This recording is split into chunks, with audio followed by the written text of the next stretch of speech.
ನಮಸ್ಕಾರ ಎಲ್ಲರಿಗೂ. ಮಂಜುಳಾ ಗೌರಿ ಚಾನಲ್ಗೆ ಎಲ್ಲರಿಗೂ ಸುಸ್ವಾಗತ.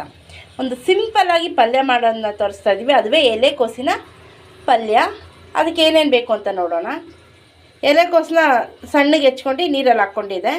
ಕುಕ್ಕಿಂಗ್ ಆಯಿಲ್, ಈರುಳ್ಳಿ, ಕೊತ್ತಂಬರಿ ಸೊಪ್ಪು, ರುಚಿಗೆ ತಕ್ಕಷ್ಟು ಉಪ್ಪು, ಬ್ಯಾಡಿಗೆ ಮೆಣಸಿನ್ಕಾಯಿ, ಕಡಲೆಬೇಳೆ, ಉದ್ದಿನಬೇಳೆ ಹಾಗೂ ಸಾಸಿವೆ ಹಾಗೂ ಕರಿಬೇವಿನ ಸೊಪ್ಪು. ಒಲೆ ಮೇಲೆ ಬಾಣಲಿ ಇಟ್ಕೊಂಡಿದ್ದು. ಈಗ ಅದಕ್ಕೆ ಕುಕ್ಕಿಂಗ್ ಆಯಿಲ್ ಹಾಕ್ಕೊಳ್ಳೋಣ. ಈಗ ಎಣ್ಣೆ ಕಾಯ್ದಿದೆ. ಉದ್ದಿನಬೇಳೆ, ಕಡಲೆಬೇಳೆ, ಸಾಸಿವೆ ಸೇರಿಸ್ಕೊಳ್ಳೋಣ.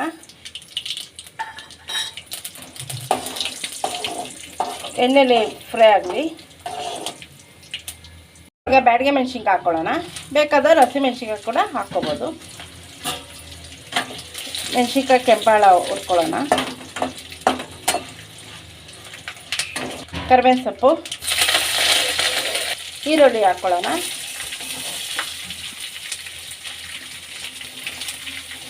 ಈಗ ಈರುಳ್ಳಿನ ಚೆನ್ನಾಗಿ ಫ್ರೈ ಮಾಡ್ಕೊಳ್ಳೋಣ.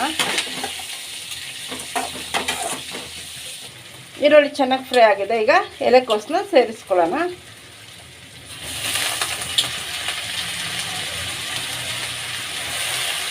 ಈಗ ರುಚಿಗೆ ತಕ್ಕಷ್ಟು ಉಪ್ಪನ್ನು ಸೇರಿಸ್ಕೊಳ್ಳೋಣ. ಚೆನ್ನಾಗಿ ಮಿಕ್ಸ್ ಮಾಡ್ಕೊಳ್ಳೋಣ.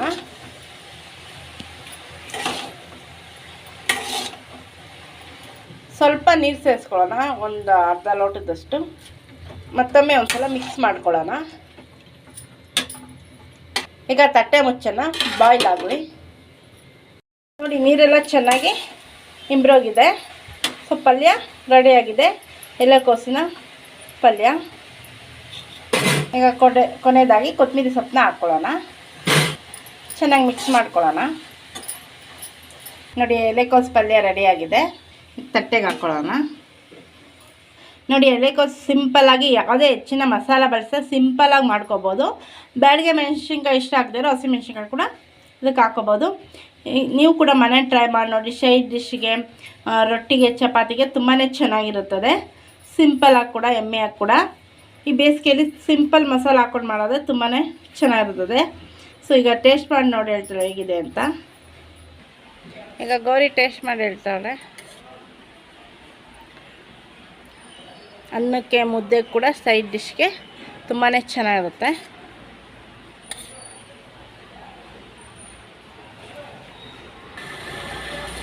ಸೂಪರ್ ಆಗಿದೆ, ತುಂಬ ಚೆನ್ನಾಗಿದೆ. ಕಮ್ಮಿ ಐಟಮ್ ಹಾಕಿ ರುಚಿಯಾಗಿ ಈ ಥರನೂ ಪಲ್ಯ ಮಾಡ್ಕೋಬೋದು. ನೋಡಿ, ಈ ರೀತಿಯೂ ಪಲ್ಯ ಮಾಡ್ಬೋದಂತೆ. ನೀವು ಕೂಡ ಮನೆ ಟ್ರೈ ಮಾಡಿ ನೋಡಿ. ನೀವೇನಾದ್ರು ನಮ್ಮ ಚಾನಲ್ಗೆ ಹೊಸಬರಾಗಿದ್ದು ದಯವಿಟ್ಟು ನಮ್ಮ ಚಾನಲ್ನ ಸಬ್ಸ್ಕ್ರೈಬ್ ಮಾಡ್ಕೊಳ್ಳಿ. ಬೇಕಾದ್ರೆ ಕ್ಲಿಕ್ ಮಾಡಿ, ಲೈಕ್ ಮಾಡಿ, ಶೇರ್ ಮಾಡಿ, ಕಮೆಂಟ್ ಮಾಡಿ, ನಮಗೆ ಸಪೋರ್ಟ್ ಮಾಡಿ ಹಾಗೂ ಎಂಕರೇಜ್ ಮಾಡಿ. ನಿಮ್ಮ ಫ್ರೆಂಡ್ ಆಗೋರಿಗೆ ಶೇರ್ ಮಾಡಿ.